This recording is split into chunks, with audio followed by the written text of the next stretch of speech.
కన్నేంటి అంత ఎర్రగా ఉంది? నేను చూస్తుంటే నాకు భయం వేస్తుంది. ఇక్కడ తాలూకు ఎవరు లేరా? ఇక్కడ ఈ ఒక్కవిడే కొన్ని నెలలుగా ఇక్కడ ఉంటుంది. ఈవిడ తాలూకు ఎవరు లేరు. నాకు తెలిసి ఈవిడ దగ్గరికి ఇంతవరకు ఎవరు రాలేదు, బంధువులు కూడా లేరు. మరైతే పోలీసు రిపోర్ట్ ఇస్తే సరిపోద్ది. ఇవ్వచ్చు. అసలు ఈవిడ ఎలా చచ్చిపోయిందో, ఎందుకు చచ్చిపోయిందో, ఉరి వేసుకు చచ్చిపోయిందో ఏంటి? ఆ వచ్చినందుకు ఆయనకి, తదుపరి ఇక్కడ ఏడ్చే వాళ్ళని, ఇంత పెద్ద కబుర్లు చెబుతున్నందుకు నన్ను బొక్కలో తోస్తారయ్యా. మరైతే ఏం చేద్దాం?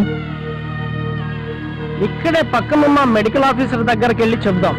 వివరాలు చెప్తారు కదా. ఊరేసుకుంది అంటున్నారు, మరి ఊరికి ఎలాడాలి కదా. వేలాడుతుంటే నీయే ప్రాణంతో ఉందని దింపాను బాబు. అబ్బా, కొంప ముంచేసావు కదమ్మా. దింపకూడదని తెలీదు. వాళ్ళ కబురు పెట్టాంగా. రా తాత. ఏం జరిగింది? ఈ అమ్మాయిది ఎక్కడో దూర ప్రాంతం అట. వివరాలు కావాలంటే స్కూల్ యాజమాన్యం దగ్గరుంది, కానీ వాళ్ళు ఊర్లో లేరంట.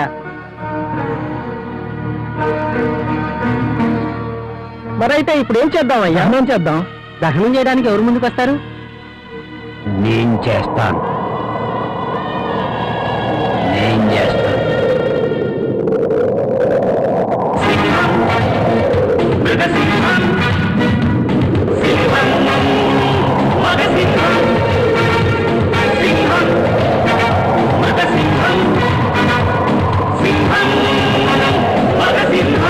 తాతగారు,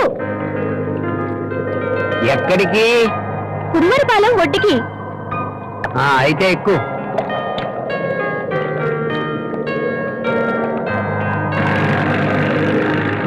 ఇంత దూరం ఎలాగా వచ్చావు కదా. మా లంకకొచ్చి నెత్తి నివారణ తైలం పట్టుకెళ్తున్నాను. నీకోసమే తయారు చేసి ఉంచాను. ఇప్పుడు వద్దు తాతగారు, అర్జెంటుగా పనుంది. నేను దింపుతా కదా, నీకెందుకంత భయం? రా మా లంకకు రా. ఏదవ ఇంజన్ ఎక్కడ పడితే అక్కడ ఆగిపోతుంది. అమ్మో, ఇప్పుడు ఎలా? ఏ నీకేత రాదా?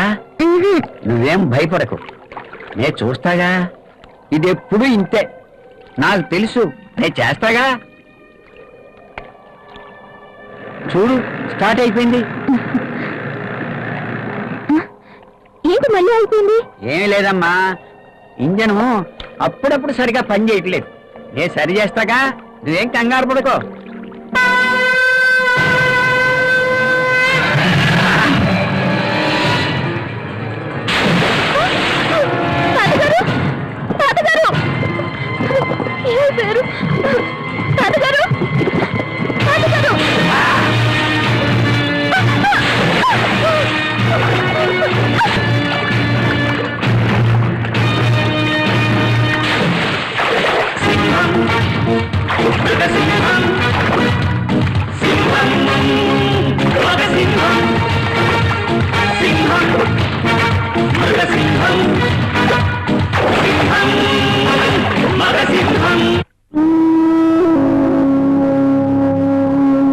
ఏంటి నా జీవితం?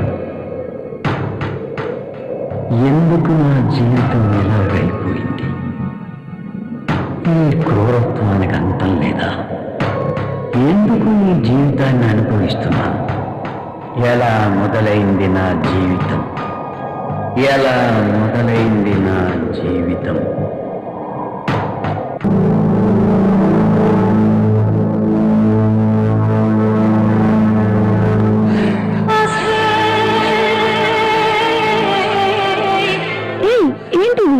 ఏమో నాకే అర్థం కావట్లేదు.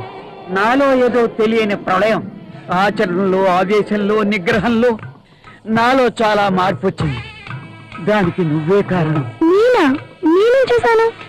అనగారిన అగ్నిగోళాన్ని తట్టి లేపావు. తట్టుకోలేకపోతున్నా. దీని పర్యవసానం ఎటుపోతుందో ఏమో. హే, ఎటుపోదు. అయినా నువ్వు హీనావు. అసలు ఆ అనుభవం మార్వెలస్. నా దగ్గరికి డబ్బులిచ్చి సుఖం కోసం వచ్చే ప్రతి మగాడు అయ్యేపోను. డబ్బు పాడేస్తారు కానీ సుఖాన్ని పొందలేరు. నీ దగ్గర ఆ సుఖాన్ని పొందాను, అందుకే మళ్ళీ వచ్చాను. అదే నాతోనే ఉండొచ్చుగా. నో, ఇది వ్యాపారం. నా వ్యాపారం నేను మానుకో. నీవు కనుక ఈ వ్యాపారం మానుకుంటే కొన్ని వేల లక్షల మంది అనాథలైపోతారు. మాకు స్టేటస్ కలిగించాలని చాలా మంది ప్రగల్భాలు పలుకుతారు. మా సపోర్ట్ లేదే వాళ్ళకి స్టేటస్ రాదు. నువ్వు లేకపోతే నేను బ్రతకలేను. డబ్బు లేకపోతే నేను బతకలేను. నీకు ఎంత డబ్బైనా ఇస్తుంది. నాతోనే ఉండిపో, నాతోనే ఉండిపో, నాతోనే ఉండిపో, నువ్వు నాతోనే ఉండిపో, నాతోనే ఉండిపో, నాతోనే ఉండిపో.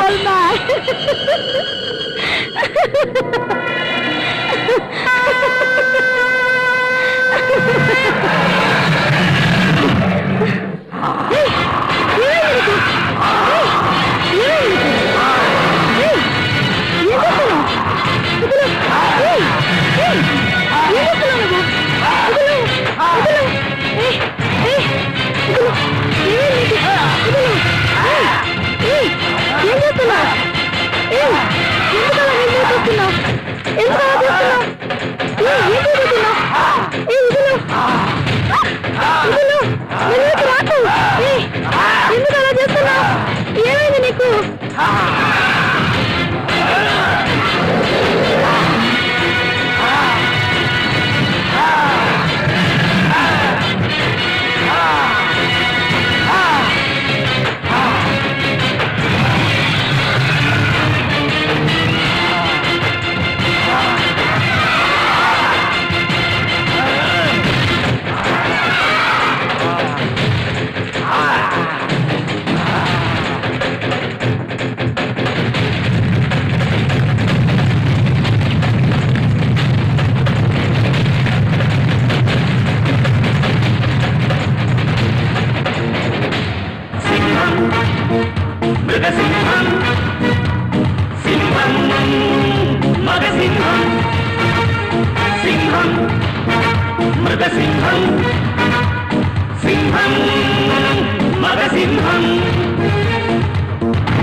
పేషెంట్లందరూ తాత దగ్గరికి వెళ్తున్నారు. నువ్వు వైద్యం సరిగ్గా చేసేడిస్తే ఎందుకు రాదు?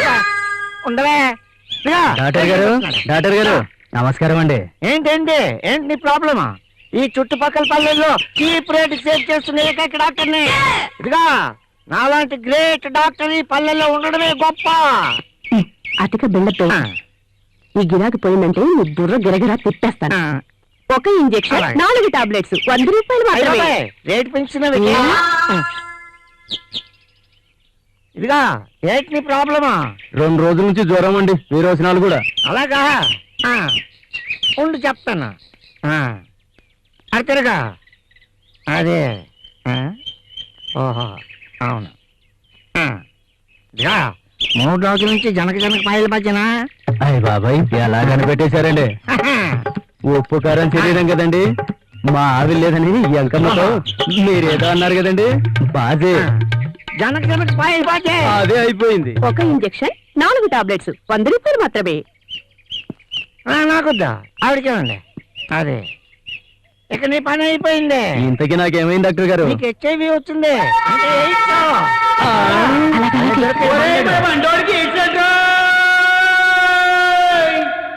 ఏమి గంగా, నువ్వు తీసుకెళ్ళకపోతే నేను వెళ్ళలేను అనుకున్నావు కదా? ఎక్కడికన్నా? తాత దగ్గరికి. ఎలా వెళ్ళారు? ఎవరు తీసుకెళ్లారు? ఎవరు తీసుకెళ్తే నీకెందుకే? అదేంటమ్మా అలా అంటారు? మీకు ఏదైనా అయితేనా? నాకేం కాలేదు కదే. ఇంతకీ ఎవరమ్మా? నన్ను ఎవరు? అబ్బో అదంతా సిగ్గే. పేరేంటో? పేరు చెప్పనే.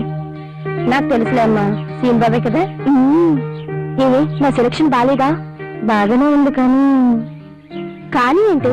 ఆ పక్కన ఉన్న వాళ్ళనమ్మా మరీ కోతి సచ్చిన వాళ్ళు. ఆ కోతి సచ్చిన వాళ్ళకి ఇచ్చి నేను కట్టి పెడతాను. నా వంక చూసారంటే సొరసా కోసిన కత్తితో వాళ్ళు గుడ్లు పీకేస్తాను. అయితే నా సెలక్షన్ ఓకే అంటావా? అమ్మా అయ్యా అమ్మా అయ్య బాబోయ్